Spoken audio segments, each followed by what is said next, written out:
भद्रं पश्येमाक्षं प्रियजत्रा स्थिरैरङ्गैस्तुष्टवापं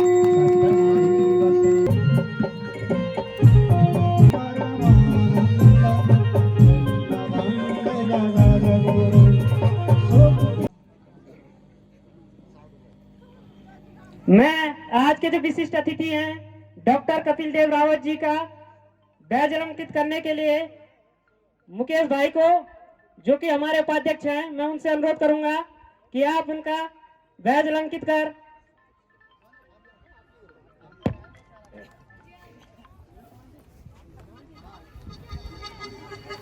स्मृति चिन्ह भेंट करें।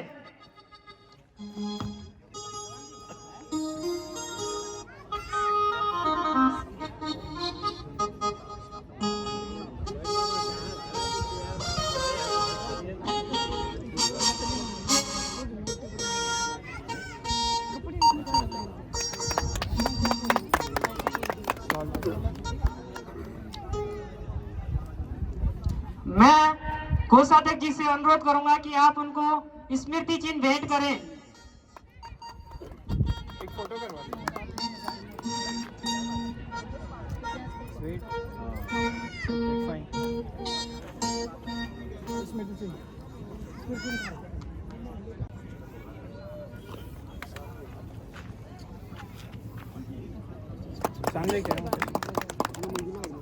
इसी क्रम को आगे बढ़ा कई वर्षों से जगह जगह प्रोग्राम होते हैं, वहां पर हमारे बड़े भाई पहुंच जाते हैं। ऐसे शख्स नाम से परिचित डॉक्टर कपिल देव रावत जी, आप आए और सूक्ष्म शब्दों में आशीर्वाद के रूप में 2 शब्द बोलने का कष्ट करें।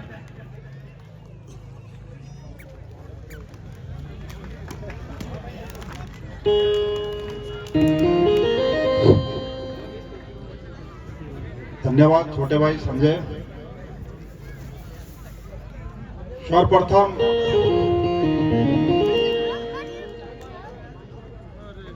आप सभी नगरवासियों को 75वें गणतंत्र दिवस की बहुत बहुत बधाई एवं शुभकामनाएं। आज राजा सहस्त्र भाव के पवित्र ऐतिहासिक नगरी नगर पालिका परिषद बड़कोट गांव में आज जो ये बाबा सहस्त्र भाव कला मंच के द्वारा जो ये गणतंत्र दिवस के शुभ अवसर पर आप लोगों के लिए ये जो सांस्कृतिक कार्यक्रम मेरे बड़े भाई जो इस रंगमंच के अध्यक्ष हैं श्री दशरथ चौहान जी, मैं आपको और आपके समस्त, देखो सभी का नाम लेना इस मंच से संभव नहीं है, आपके सभी कलाकारों का मैं हृदय से और अपने पूरे बड़कोट गांव की तरफ से आपका बहुत बहुत आभार व्यक्त करता हूं। आज इस शुभ अवसर पर हमारे बीच में इस क्षेत्र के बहुत ही लोकप्रिय और विकास पुरुष, देखो लोकप्रिय वो होता है जो लोगों के बीच में हर समय रहता है, और विकास पुरुष उसे कहा जाता है, ऐसा नहीं कि हर किसी को विकास पुरुष कहा जाए। जो आदमी जैसा कर्म समाज के अंदर करता है तो जनता उसको उसी रूप में उसको नाम रखते हैं। तो आज अगर मैं बहुत ही मेरे आदरणीय श्री केदार सिंह रावत जी के लिए अगर इस मंच से विकास पुरुष बोल रहा हूं तो विकास पुरुष मेरे बोलने से नहीं होगा। उनके काम आज वो पद पे नहीं है, लेकिन आज उनके काम को पूरी यमुनोत्री विधानसभा याद कर रही है। चाहे आप गंगनानी में आप देख सकते हैं जो विवाह समारोह के लिए जो भव्य भवन उनके द्वारा स्वीकृत हुआ था, आज उस भवन का आप देख सकते हो कि अधूरे में रुका पड़ा हुआ है। आज आप ये बस अड्डा देख सकते हो, अनेकों कार्य उनके कार्यकाल में किए गए, चाहे रोडों का जाल बिछाने की बात हो। तो ऐसे हमारे विकास पुरुष श्री केदार सिंह रावत जी आज हम सब लोगों के बीच में आए। एक बार आप सभी लोगों से निवेदन करूंगा कि उनका एक बार जोरदार तालियों से उनका स्वागत यहाँ पर करें। इसी कर्म में हमारे बीच में श्री अजय कंसवाल जी मेरे बड़े भाई हैं और लोकसभा के यमुनोत्री विधानसभा के विस्तारक हैं। आपका भी यहाँ पर बहुत बहुत स्वागत है एवं अभिनंदन। व्यापार मंडल के पूर्व अध्यक्ष मेरे बहुत ही आदरणीय श्री राजाराम जगुड़ी जी, व्यापार मंडल के वर्तमान अध्यक्ष मेरे बहुत ही आदरणीय श्री धनवीर रावत जी, जिला सहकारी बैंक के जिला निदेशक और मेरे बहुत ही सम्मानित जो हम सब लोगों के बीच में हर समय आप देखते रहते हैं किसी न किसी कार्यों में, चाहे सामाजिक कार्य हो, हर समय आगे रहते हैं, ऐसे मेरे बहुत ही आदरणीय श्री शरद सिंह चौहान जी हमारे बीच में, भाजपा के बहुत ही वरिष्ठ नेता मेरे बड़े भाई श्री मुकेश टमटा जी, जिन्होंने कि भाजपा में रहते हुए कई पदों पर, इससे पहले वो मंडल अध्यक्ष रहे, अभी जिला उपाध्यक्ष भी हैं। आपसे भी सामाजिक कार्य जो भी मैं करता हूं, आपका भी मुझे हर समय एक बड़े भाई के रूप में जो मार्गदर्शन मिलता है, उसी का ही प्रतिफल है कि हम जो रात दिन अग्रसर जो आगे की ओर बढ़ रहे हैं, ये आप ही जैसे बड़े भाइयों का आशीर्वाद है। हमारे बीच में मेरे बहुत ही आदरणीय दीदी श्रीमती कमला जुडियाल जी, आप भी सामाजिक कार्यों में हर समय आगे रहते हैं। और हमारे बीच में मेरे बड़े भाई जो थाना निरीक्षक बड़कोट हैं, उनको मैं थाना निरीक्षक के साथ साथ लोकप्रिय थाना निरीक्षक भी इसलिए कहूंगा कि देखो, अधिकारी कभी लोकप्रिय नहीं हो सकता है, लेकिन जनता के अनुरूप जो भी अधिकारी काम करेगा निश्चित है को जनता के बीच में लोकप्रिय हो जाता है। जैसे इससे पहले डॉक्टर आशीष चौहान जी भी थे, कहीं पर भी यमुना घाटी हो चाहे गंगा घाटी में कहीं पे भी कोई एक्सीडेंट होता था तो उनका प्रोटोकॉल वहां आने का नहीं है, लेकिन डीएम साहब भी वही तुरंत पहुंच जाते थे। इसी प्रकार आज संतोष भाई भी, इस क्षेत्र के अंदर सबसे जो ज्यादा पीड़ा है वो नशे की पीड़ा है, और आपके द्वारा जो गांव गांव में स्कूल में जाके जो नशे के विरुद्ध लोगों को और पेरेंट्सों को और उनके बच्चों को जो जागरूक किया जा रहा है, वो एक सराहनीय प्रयास है। इसके लिए मैं आपका बहुत बहुत हृदय से आभार व्यक्त करता हूं। हमारे बीच में मेरे बहुत ही आदरणीय श्री मनमोहन चौहान जी, हमारे राजेश राणा जी, पूर्व प्रधान हलना अनिल भाई, और यहाँ पर हमारे विधानसभा के जो प्रत्याशी रहे पहले मेरे विपिन सोनी भाई जी, और उनके फादर यहाँ पर आ रखे हैं, पापा जी, और ये हमारे अपर आयुक्त रहे अभी नगर निगम ऋषिकेश से आप रिटायरमेंट हुए, आपका भी यहाँ पर स्वागत है, अभिनंदन है। मेरे बड़े भाई यहाँ पर सतीश दास जी भी है, जिन्होंने इस बार एक नई पहल इस क्षेत्र में की है। वो नई पहल ये की है कि ये बादगी समुदाय के अध्यक्ष भी है, और मैं सतीश भाई को इस मंच से विश्वास दिलाना चाहता हूँ कि देखो, आज की डेट में आपने सुंदर प्रेमी जी के गाने सुने अभी, तो इन गानों में और इनके ढोलों में वो ताकत है कि देवता भी झूम उठता है। आपने देखा होगा अभी सुंदर प्रेमी जी के साथ जो लड़की डांस यहाँ पर कर रही थी, तो आपने देखा कि उसमें अभी देवी आई। तो मतलब इन गानों में ये सामान्य गाने नहीं है, ये हमारे रीति रिवाज, हमारे देवी देवताओं को, अब जो ढोल है, जब ढोल बजेगा तभी हमारे देवता उसके अंदर प्रकट होते हैं। तो मैं सतीश भाई से भी निवेदन करना चाहूंगा कि माननीय केदार सिंह रावत जी को भी मैंने ये बात बताई, आपका जो ये आंदोलन है, देखो भाई, आज हम चाहे शादी करेंगे चाहे ब्याह करेंगे, मतलब जब से हम पैदा होते हैं तब से ढोल बजता है, और जब तक हम मरते नहीं तब तक ढोल बजता रहता है। तो आप लोग चाहे, मुझे लगता है, मेरा दिल बोलता है कि जब हमने उत्तराखंड राज्य की मांग की तो सबसे पहले आप लोग रहे होंगे।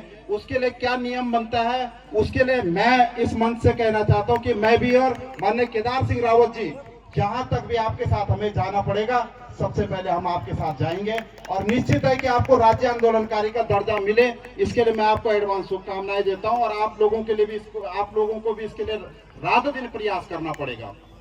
तो आज मैं ज्यादा समय आपका नहीं लूंगा, वैसे भी आज एक ऐतिहासिक दिन है कि आज 26 जनवरी है, और 26 जनवरी के दिन हमारा जो कानून है वो लागू हुआ था। और आप देख सकते हो कि डॉक्टर भीमराव अंबेडकर जी भी हमारे जैसे थे, हमारे जैसे पैदा हुए, पर इतने पुराने समय में भी उन्होंने वो एक कानून लागू किया जिसको कि आज हम बदल नहीं सकते हैं लेकिन संशोधित कर सकते हैं। और देखो, किसी भी घर को चलाने के लिए, नगर को चलाने के लिए, अपने विधानसभा को चलाने के लिए जब तक हमारी नीति रीति नियम लागू नहीं होंगे तो निश्चित है कि वो चीज नहीं चल सकती है। और मैं यहाँ पर देखो, आज हमारे जो ये इतने कलाकार यहाँ पर हैं, मैं कई कार्यक्रमों में जाते रहता हूँ। आज हमारी होड़ मची है कि हम हिमाचल से गायकों को लाएं, कुमाऊं से, अभी नौगांव में हुआ था, कुमाऊं से गायक आए थे। लेकिन मैं देखो, हमारी संस्कृति इन लोगों ने संजो कर रखी है। अगर मैं हकीकत में आपको बात बताऊं तो जो हमारे ये रीति रिवाज है, जो हमारी ये संस्कृति है, ये जो हमारे लोक गायक है, इनके गानों में हमारी संस्कृति छुपी हुई है। तो आप और हम सब लोगों का दायित्व बनता है कि हम अपने लोकल गायकों को आगे करें। और मैं आप लोगों से भी निवेदन करना चाहता हूं कि मेरी जहां पर भी आपको जरूरत पड़ेगी, जैसे आपने अभी जब इसको कार्यक्रम को शुरू करने की बात की थी तो आप मेरे पास भी आए थे। मैंने आपको तब भी कहा था, आप लोग थोड़ा टीका टिप्पणी कर रहे थे कि कपिल भाई वो बोल रहा है वो आएगा, वो बोल रहा है वो आएगा। तो हमने बोला देखो भाई, ये जो सामूहिक कार्यक्रम होते हैं इसमें कोई राजनीति नहीं होनी चाहिए। आज विकास की कहीं पे बात होती तो विकास के लिए वो बड़ा वो छोटा नहीं होना चाहिए, समाज के लिए सब लोगों को एक साथ विकास के कार्य को आगे बढ़ाना चाहिए। तो आज आपने देखा, देखो पहली बार कोई भी आदमी कोई कार्य करता है। मैं भी गवर्नमेंट नौकरी में था, तो मैंने भी जब राजनीति में आने की जब पहल की तो मुझे भी बहुत दिक्कतों का सामना करना पड़ा। और आज आपने ये पहली बार इतने ऐतिहासिक दिन ये कार्य किया तो आपको भी दिक्कतों का सामना स्वाभाविक है। कई लोग आपके चाह रहे होंगे कार्यक्रम ना हो, लेकिन जब आदमी का संकल्प दृढ़ होता है तो निश्चित है वो सफलताओं की ओर बढ़ता है। आपको अपना कार्य करते जाना है। आज आपने देखो इतना भव्य कार्यक्रम किया, सुबह आपको लग रहा होगा लोग आएंगे कि नहीं आएंगे, लेकिन जब आदमी के अंदर कुछ करने की शक्ति है और वो ठान लेता आदमी, तो वो कार्यक्रम भी पूरा होता है। मैं आप लोगों को भी बहुत बहुत बधाई देना चाहता हूँ, शुभकामनाएं देना चाहता हूँ। और दशरथ भाई को विशेषकर शुभकामनाएं इसलिए देना चाहता हूँ कि देखो, जो आदमी किसी चीज के अलग को जगाता है उसको ज्यादा शुभकामनाएं इसलिए मिलती कि देखो आज आपके पीछे कम से कम 27-28 जो हमारे लोक गायक है वो खड़े हैं। देखो, हमारे लोक गायकों को भी बड़े बड़े मंच तभी मिलेंगे जब हम छोटे मंचों से आगे की ओर बढ़ेंगे। मैं ज्यादा न कहते हुए पुनः आप सभी लोगों को हृदय से बहुत बहुत आभार व्यक्त करना चाहता हूं। और मैं अपने को एक सौभाग्यशाली मानता हूं कि मैं बड़कोट गांव में पैदा हुआ। और बड़कोट गांव में जो सबसे अच्छी चीज मुझे लगती है, मेरे यहाँ पे इतने बुजुर्ग, मेरी माताएं बैठी हुई हैं, आप लोगों के बीच में इसलिए अच्छा लगता है कि मैं जितने भी क्षेत्र में जाता हूं, मेरे बड़कोट गांव में हर संस्कृति आज बची हुई है। आज घड़ियाल का प्रोग्राम हो, चाहे मेरे बड़कोट गांव में आपने देखा होगा जो भादों का जो मेला होता है, तो यहाँ पे जो मेरे युवा बाहर पढ़ते हैं, देखो पढ़ने का मतलब ये नहीं होता है कि इसलिए नहीं पढ़ा रहे माँ बाप की हम अपनी संस्कृति भूल जाएं। पढ़ने का मतलब ये होता है कि अपनी संस्कृति के साथ साथ हम अदर संस्कृति को भी अपनाएं। और जो भी मेरे छोटे भाई बहन बाहर पढ़ते हैं, वो जब भादों के मेले में आते हैं तो सबसे पहले आगे रासु नृत्य पे लगते हैं, तो बड़ा अच्छा लगता है। क्योंकि देखो भाई, हमारी जब संस्कृति रहेगी, कई लोग मुझे बोलते हैं कि भाई वो आदमी मर गया। मैं बोलता हूँ भाई वो मरा कैसे? उसका नाक उसके पास है, उसका हाथ उसके पास है, उसका कान उसके पास है, और तब भी बोलते हैं लोगों को मर गया। वो मरा नहीं है, उसके अंदर से उसकी क्या चली गई? आत्मा चली गई। ठीक उसी प्रकार हमारी संस्कृति भी है। अगर हमारे पास सब कुछ है, हमारे पास 5 स्टार होटल है, हमारे पास गाड़ी है, घोड़ा है, लेकिन हम भी उस मरे हुए आदमी के समान है जब तक हमारे अंदर हमारी संस्कृति नहीं है। इसलिए मेरा आप सब लोगों से निवेदन है कि अपने बच्चों को अगर आप अच्छे संस्कार देंगे, मैं देखता हूँ कई लोग मरते हैं तो लोग बाल मुंडन करने में भी शर्मा रहे हैं, तो आप देख सकते हो कि आने वाला भविष्य हमारा क्या होगा। तो मेरा आप सब लोगों से निवेदन है कि अपनी संस्कृति को आप बचाए रखें। और आज ये कार्यक्रम छोटे रूप में हुआ, आने वाले समय में अगर मुझे आप लोगों का आशीर्वाद इस नगर पालिका में मिलेगा तो निश्चित है कि हम इस कार्यक्रम को और बड़े रूप में करेंगे, ताकि हमारे जो कलाकार हैं उनको आज यहाँ छोटा मंच मिलेगा, कल इनको बड़ा मंच मिलेगा। यही एक मतलब अच्छी सोच के साथ हमें आगे बढ़ना है। मैं ज्यादा न बोलते हुए पुनः यहाँ पर मुख्य अतिथि जी का और उनके साथ में समस्त जितने भी अतिथि दीर्घा में बैठे हुए हैं, आप सभी का मैं इस कार्यक्रम में बहुत बहुत स्वागत करता हूँ, अभिनंदन करता हूँ। जय हिंद, जय भारत, जय उत्तराखंड। बहुत बहुत धन्यवाद रावत जी।